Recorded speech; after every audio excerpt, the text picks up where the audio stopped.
Good morning, dear children. How are you all? I hope your days are going nicely. So, children, as we were doing chapter 1 and we have almost read the chapter, in this video we are going to cover our last topic, and that topic is some other plants. Just look at this plant. Do you know what is the name of this plant? You might don't know, but don't worry, I'm here to tell you. The name of this plant, which is grown on this tree, is Cuscuta. And in Hindi, it is also known as Amarbel. Children, this plant is parasitic, and this is what we are going to read about in today's topic. We'll read about other types of plants which do not come into the categories of terrestrial or aquatic plants. These plants are known as parasitic plants and insectivorous plants. So let's start reading.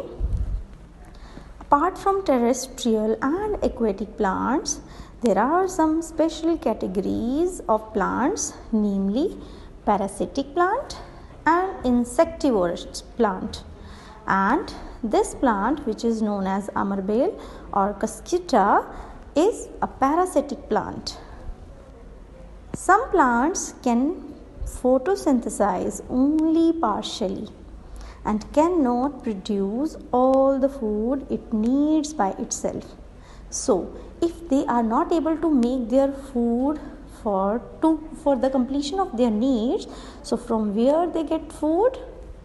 Cuscuta or Amarbel is one such example, and these appear as a pale green thread-like structure as you have seen in the picture, which attaches to the host plant. Host plant is that plant on which they grow to derive fruit, and they get their food from the host plant. These are called parasitic plant. Clear, children? I hope you understand. Now let's read about the insectivorous plant. As the name suggests, insectivorous plants are those plants which eat insects.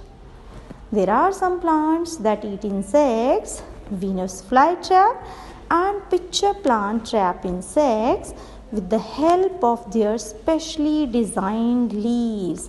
Now just have a look on this picture. This plant is known as the Venus flytrap, and this is the pitcher plant. Insectivorous plant, these plants eat insect as I told you, and the examples are in front of you. Venus flytrap. Just look at the leaves of this plant. The leaves are divided into two equal halves, and when insect on these two halves close and insect is trapped. And now here you can see the pitcher plant. You can see the shape of this plant is just like a picture. This plant, when insect sits on this plant, the lid is closed and insect is trapped inside it. Fine, children. Now let's read again. Such Venus flytrap and pitcher plant trap insect with the help of their specially designed leaves, as I shown you. Such insect eating plants are called insectivorous plant, and they derive nutrients from the insect they trapped. But do you know one thing? After trapping 5-6 insects, the Venus flytrap got died. Yes, after trapping 5-6 insects, the Venus flytrap got died. Okay, children? So, this was all about this chapter. Now, children, learn and revise this chapter again. Bye bye. Take care. Have a nice day.